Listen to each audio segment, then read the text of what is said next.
if you want to do what I did, and that's improve your female speaking voice, you can even get one-on-one consults with Andrea via online video conferencing. Go to genderlife.com/consult to check for availability, or just get your own copy for uninterrupted offline viewing at genderlife.com. Okay, so now let's get a big deep breath, and we're going to do some things that are kind of like annoyed sighs. And you'll notice that there's different ways that you can do it. But the basic idea is this. Now, that one was actually pinched very much up at the top of my voice. Listen to the different ways that you can do it and try to follow along. Ready?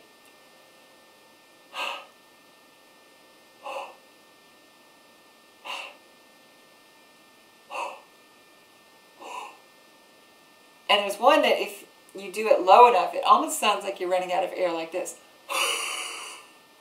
It's almost like you're coughing. What you're doing is you're expelling air from the deepest part of your lungs when you do that, and opening your throat as far as you can. So let's try that range again.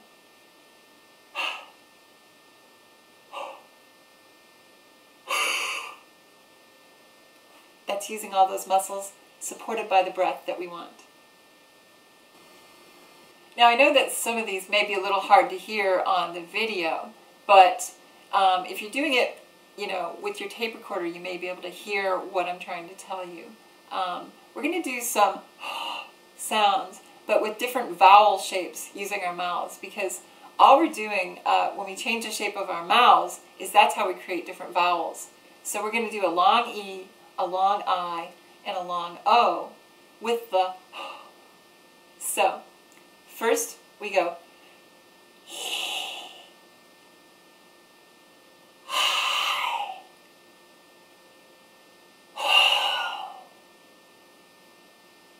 breathe in deep and do it again. Ready?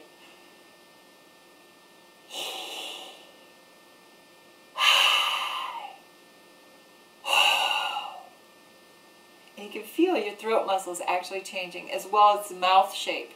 And that's what you really want to concentrate on, is really thinking about those. So try those again a few times, and then we'll get to the next lesson. The next thing we're going to try is an ow sound with the, but don't make a tone, so just go.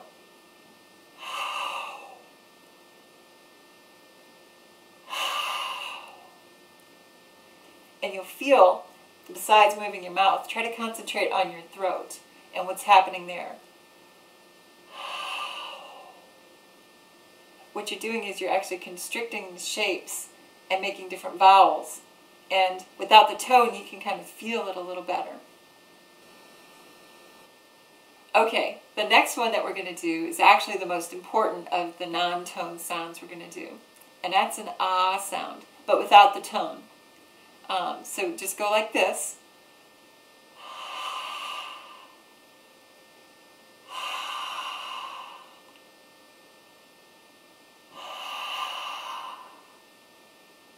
And again, that ah sound forces you to open up your throat and use your full lungs.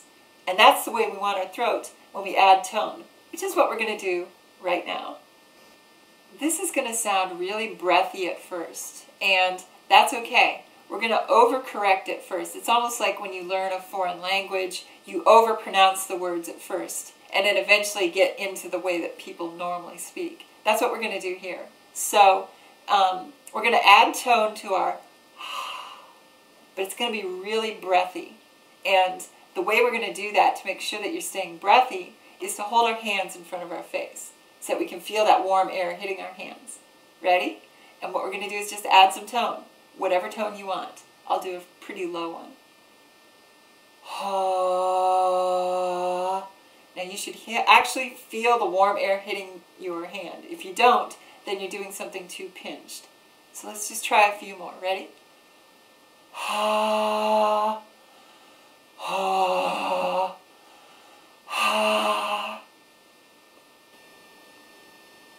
Okay, this next part we're going to talk about has to do with the ha sound that we were just doing.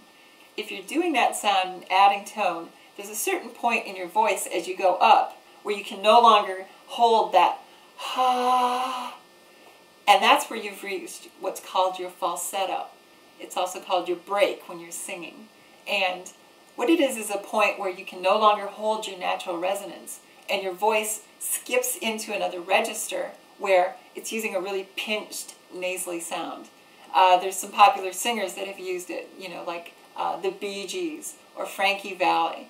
I'll sing a little so you can kind of hear what it sounds like. Walk like a man, talk like a man. You see how it sounds kind of high?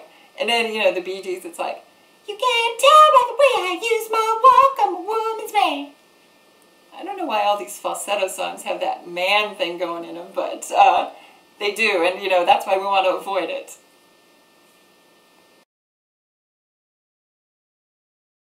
What you're looking at now is several ways that you can express pitch, both musically and scientifically. Some of you who've had music lessons as kids or in school might find it easier to understand these concepts if they're presented in musical terms. So what we've done is we've presented you with the scale, notes on a keyboard, and then below that are numbers that represent scientific notation in hertz. I've also marked the approximate average and the pitch range for male and female with the blue and pink bars respectively. Now, if this is confusing to you, it's not necessary for you to understand these concepts, so don't worry. I include them here because some readers will better understand what they're trying to do if they see it this way. Everyone learns differently, so don't get hung up on this if it's not making sense. On the scale at the top, you'll see musical notes, which are those black dots, are placed in relation to two 5-lined clefs, which tell the music reader which note to sing or play on their instrument.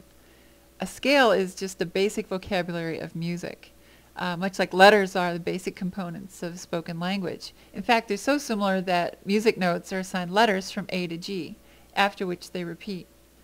The top part shows an ascending musical scale, so the pitch gets higher as we move from left to right, and the notes go up. If you look at the scale, I've marked all the C's in bold to help you see the repeating pattern. The reason I chose C instead of the first letter A is because there's certain things about C that make all this easier to understand, and we'll get to that later. Whenever you're looking at a keyboard, you can actually find a C on it pretty easily. All you have to do is look. The black keys are in groups of 2 and 3. All you want to do is find a group of 2. If you choose the left one of the 2, the next white key to the left is always a C. So, for instance, this is a C, and this is a C.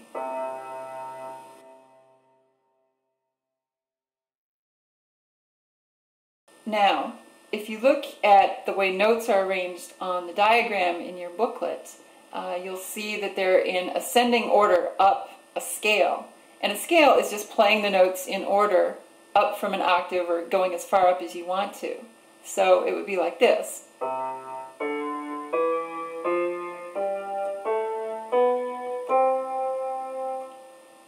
And that's a scale, it's an octave scale.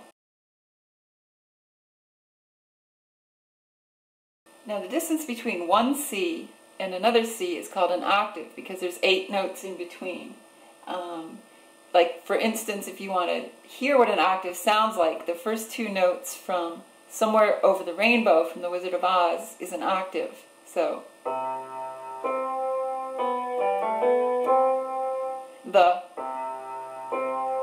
that's an octave.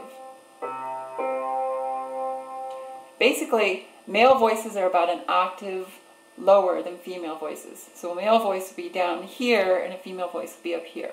So all you're going to have to do is raise the pitch of your voice about an octave. Now if you look at the diagram in your booklet, you'll see that I've marked where male range is, which is approximately from about here all the way up through about here. Most males can work a range about that wide. Now, female range tends to go from about here up through here. So there's a little more range, and you can see that there's some overlap right in here. What we're going to try to do is get above that overlap a little bit. Now technically, the exact middle of male range, the average for males, is this note right here. That's about where most male voices resonate at.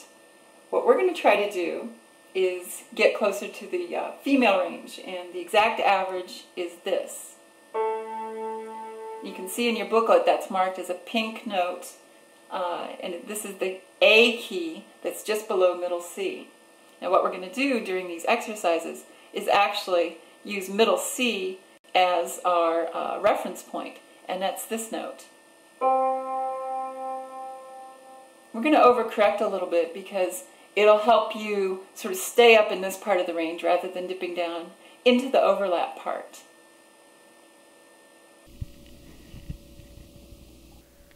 Now, as far as the scientific notation, pitch is measured scientifically in hertz, or cycles per second. That means if a pitch is 220 hertz, there are that many up and down vibrations each second. Now, it turns out there's a lot of math found in music, too. So if pitch is half of the hertz, it's an octave lower. If it's twice the hertz, it's an octave higher. There's only about 1 octave difference between typical male and female voices. So wherever you are now, you probably just need to raise it about an octave.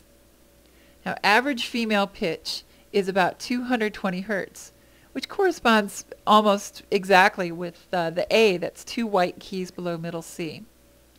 It's also the second lowest sounding string on a guitar or a cello.